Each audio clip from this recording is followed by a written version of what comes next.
This is DW News Africa, a giant leap for tiny Malawi. That's also a big step forward for Africa. The people of the southern African nation have given their clear backing to a new president, ousting the incumbent and electing the man at the head of an opposition alliance.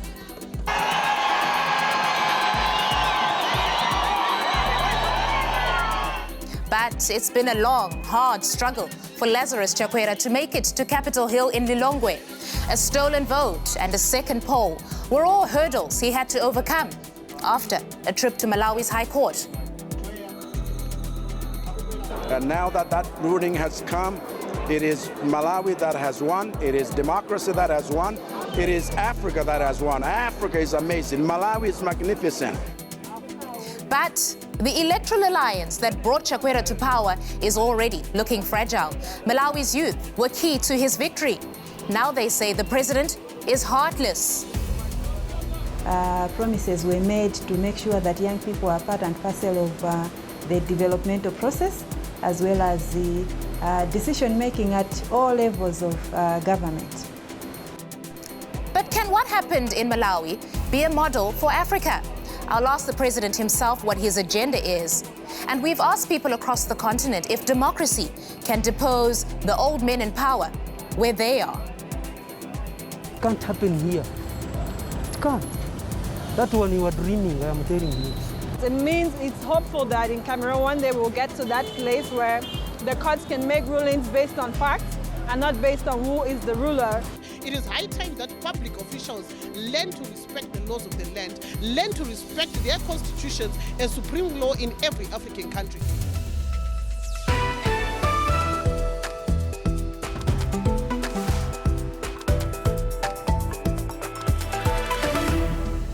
Hello, I'm Christine Mhundwa. All that and more coming up on the program. Welcome, it's good to have you along.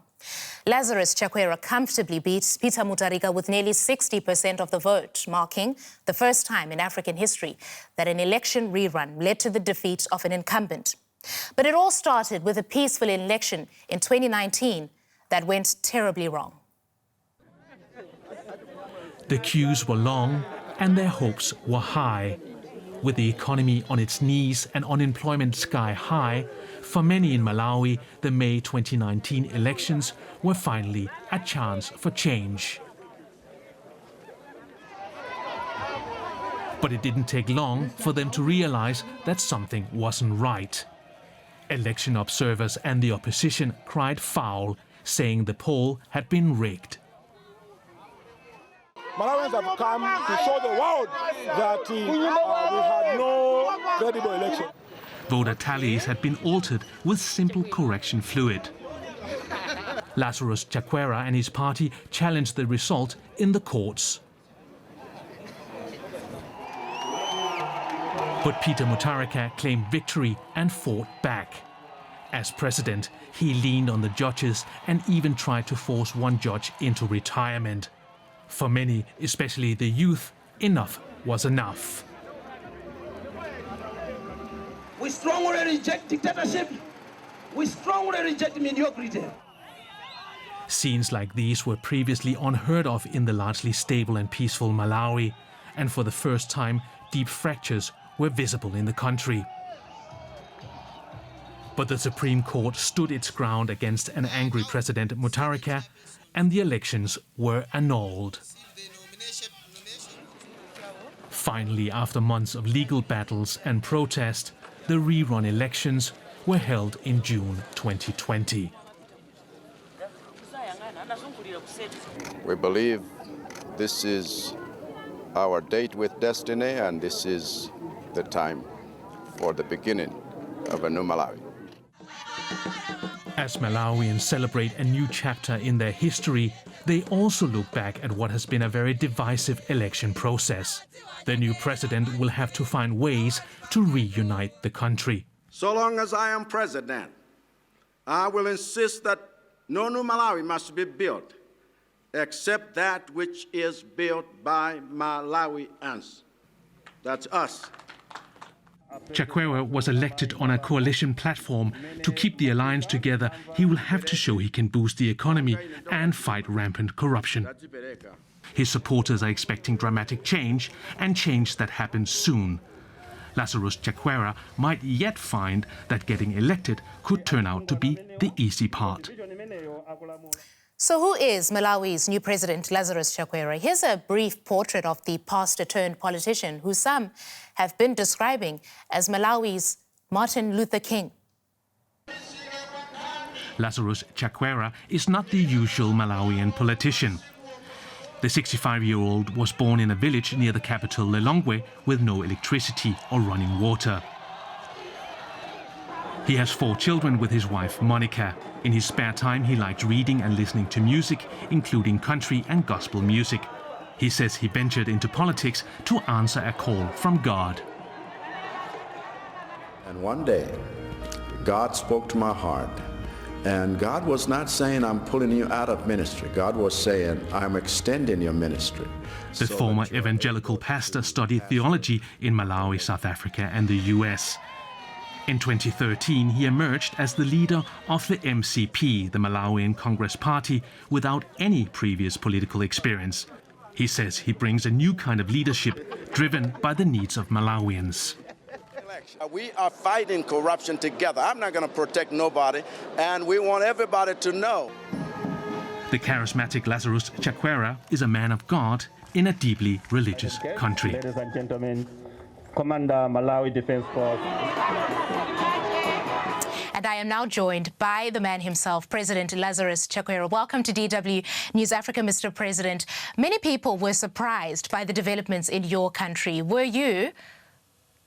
Not really. I was not surprised because this development had taken over a long period of time. And when all the events were added up, it was a sure sign that Malawi was up for change. And so I wasn't really surprised. Mr. President, you initially lost the election last May, and your contender went on to be inaugurated. That's something that we covered here on Deutsche Welle. Today you are president. What do you attribute your being in office to? Well, a series of events. I did not accept the fact that I had lost. And so I went to the courts together with my colleague, who is now vice president, and we mounted a legal battle through our witnesses and our lawyers until the court, which was the constitutional court, annulled that result. And so even after the Supreme Court sustained that judgment, we went on to hold fresh elections, and that's why today I'm president. Mr. President, what is your vision for Malawi? You've said that you want the country to be unified. How are you going to convince the 42% of Malawians who didn't vote for you? Actually, I went out to seek their trust in me when I took oath of office and said, even if you did not vote for me, I want you to know that the new Malawi, that will be good for all of us. And so I believe that what we have presented before the Malawian population in terms of offering leadership that serves them and leadership that unites them, leadership that creates an environment in which everyone can prosper, leadership that will deal with corruption and theft of public funds as we follow the rule of law. I believe that we'll be able to do that. Mr. President, I'd like for you to have a listen to a man that we heard from in Lilongwe, and I'd like to hear your response to that. All we need is for him to fulfill 3/4 of his promises. I'm sure he cannot meet all his promises. If he does that, we will agree that this is the promised president that we've always wanted to have. But if he just makes promises, like the reduced price for fertilizer, and doesn't do that, then we will go back to the streets and oust him. So, Mr. President, here's a Malawian saying, deliver or we'll boot you out. How patient do your supporters have to be? I mean, after all, they have waited a long time for change. That's correct. And we have promised that we will reduce the price of fertilizer And this planting season, they will see that promise come to pass. And I believe that we're well able to fulfill our promises because I am one that believes not just in talking, but in walking the talk. And I believe that they will be able to see that. Mr. President, I just want to highlight the fact that you have appointed the lawyers who mounted the legal challenge against the first election as Justice Minister and as Attorney General. Isn't that just jobs for the President's inner circle? No, it's not. You must understand that these are professional men, and this country needs the advice of professionally trained people that are able to know that a president will be held accountable as he has promised to really stick to the Constitution and to the rule of law. It had nothing to do with what they did.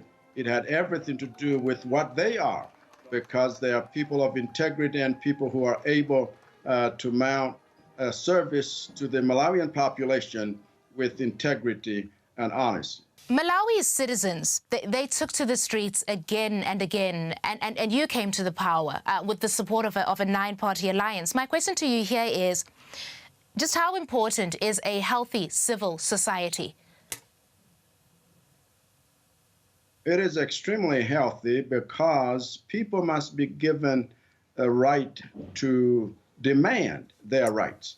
And we must create an environment in which people are free to do the same. And so I have no qualms about letting civil society grow in its influence, because that is a service to Malawians that we all need to have. You have come into office with overwhelming support from Malawians, but so have other leaders on the continent who've then gone on to overstay. Will you be different? In other words, will you not become a dictator? Becoming a dictator has to do with one's ego, believing that perhaps nobody else can do what I only can do. And I don't have that spirit in me, but that is only to be shown by the passage of time. I believe in telling the people the truth, and I believe in walking that truth. I believe that what we promise, we will keep. And that is to say, stick with the constitutional requirements and not seek to change the same for one's benefit. Well, Mr. President, you are going to find yourself in the company of people who've been doing just the opposite of what you're saying. You're going to meet these colleagues at SADC meetings, at the African Union. What is going to be your message on the continental stage? My message is what we have given the world, even at this time. Get institutions strong enough to do their work independently, and get presidents that are able to stick to what they promise. And I intend to be one such president. Mr. President, I do want to push you more on that point, because in as much as this is a victory for those who supported you in Malawi, you will know that there are many people on the continent, young people as well, much like the young people in Malawi, who are still hoping for change in their countries. They're going to see you going to AU meetings, and they're going to be hoping that, being a refreshing face, perhaps you will bring a refreshing message to the African Union. I want to pose that question to you again. Do you think you also have a burden to speak to your peers in the president's office, for example, presidents of other countries, about ruling for the better of their countries and living to the word that you profess to going to live by? You know, I believe in that. I have been able to speak truth to power even before I became president. I've been able to tell the truth even as I have become president.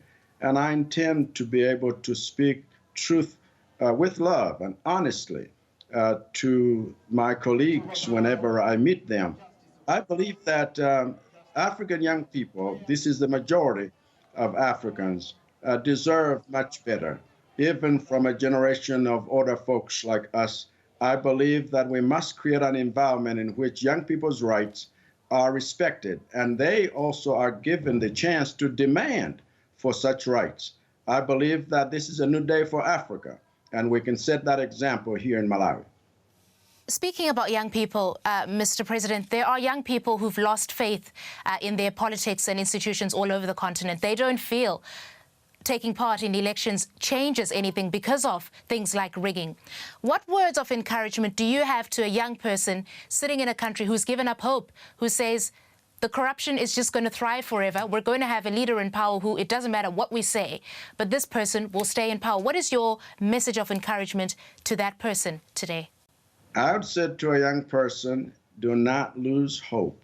Hope is the only ingredient of those who are alive so that they do not fall into the precipice of hopelessness and therefore destroying even the very foundation upon which something good can come.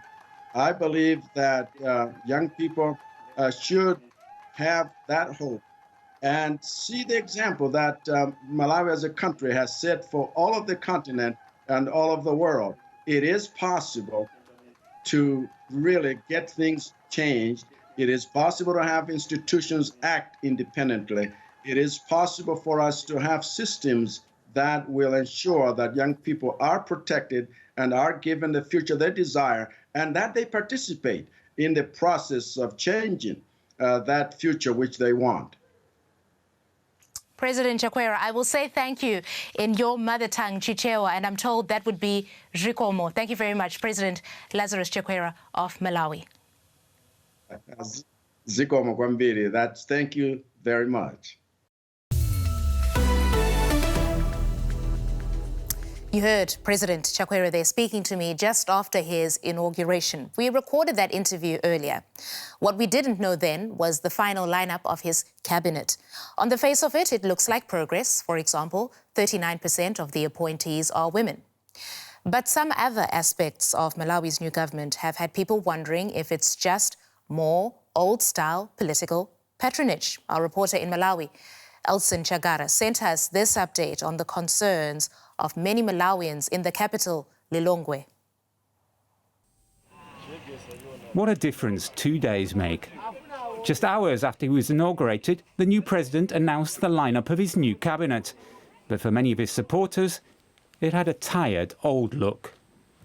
70% of Malawi's population comprises of young people. And to have a cabinet, a leader failing to identify capable young people to be part of the cabinet, I think sends a very, very wrong signal. Young people in Malawi expect more. Young people in Malawi expect that they will be part and parcel of the decision-making processes. Activists from the Youth Decide campaign are already crying foul, pointing to the promises made to them of cabinet involvement for youth representatives. Young people held a lot of demonstrations so that we could be considered in the running of the affairs of the state. Most of us have made enemies of our relatives and friends to ensure that we usher in this government to end our problems. But this is contrary to our hopes. And that's not all. Community leaders say that the new government is dominated by faces from the Lilongwe region, Chakwera's home area, flying in the face of his pledge to strive for national unity. What's more, many of them are related to each other. I think previously the government that was there, the ruling party that was there, was appointing people from its stronghold, and people were accusing it of being regionalistic. You look at this cabinet, it's almost the same, and actually people are saying this is worse because it's based on families. You have people, husband and wife, being in the same family, in the same cabinet. Despite his seemingly groundbreaking election, the president's political honeymoon looks like it might be one of the shortest in history.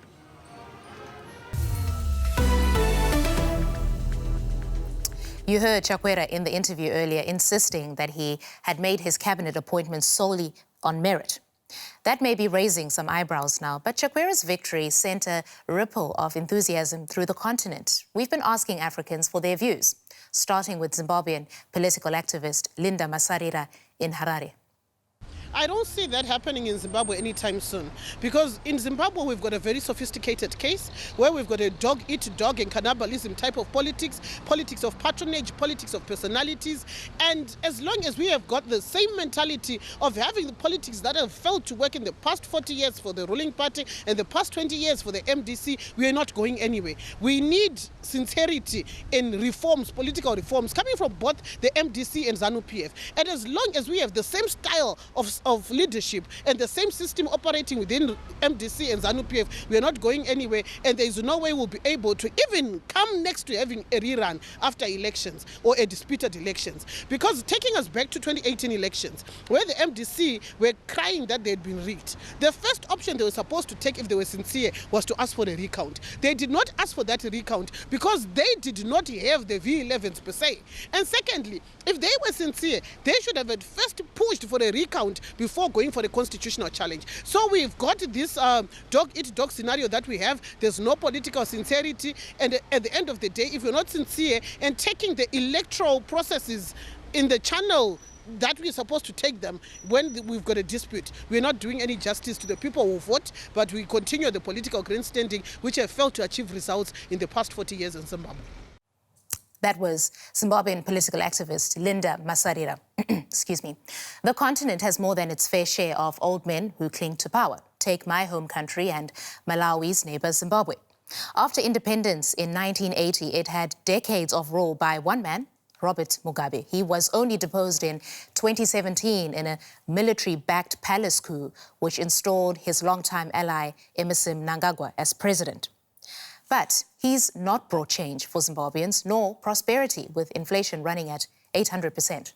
The country has had many disputed elections. We asked people in Harare if they thought what happened in Malawi could happen in Zimbabwe.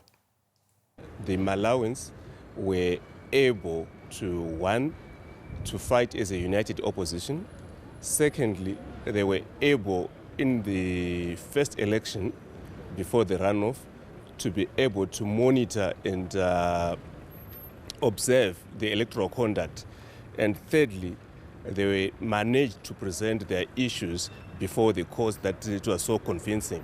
And I think there are lessons that the Zimbabwean opposition should be learning from the Malawians, that there is power in unity, there is power in doing things in a meticulous way in terms of monitoring and observing of the conduct of the elections.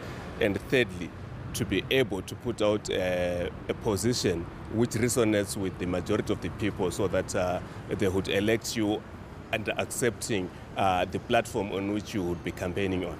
It's still a brilliant idea, but it's still very far from us, because we're even still trying to manipulate the picking of the judiciary itself. I mean, you look at other cases, even we don't even have a jury system in this country. So that means that you have a system that's in the hand of an individual. So and individuals can be manipulated either way. You know what I mean? So it's not in the near future. I'm not really hopeful about that happening in Zimbabwe. For as long as the Zimbabwean judiciary and the military do not support moves even which are genuine by the opposition, there's no way such a move can take place in Zimbabwe, unless maybe a miracle happens in one way or 1 year when elections are held, the opposition wins, then all of a sudden the systems in leadership allows the opposition to lead. We've heard statements from those in power, ZANU-PF, saying even if they lose elections, they are still going to use other means to make sure that ZANU-PF continues to win. So I don't see them giving in. They will do anything for them to retain power. Further north, it is a similar picture in Uganda. A general election is due there next year, but restrictions on campaigning imposed because of the coronavirus crisis have raised concerns that longtime President Yoweri Museveni could benefit. He's already been in power since 1986. Now, more than 3 decades under one leader. That's not left Ugandans with much faith that the Malawian model could be coming their way anytime soon. Listen to what people are saying in Kampala. It can't happen here. It can't. That one you are dreaming, I am telling you. That is a real dream. Here it can't happen. Museveni is still around and he will remain. He can't go. He will remain Let's wait. We are going in votes. You will see what will happen. The opposition can't win because they are not together.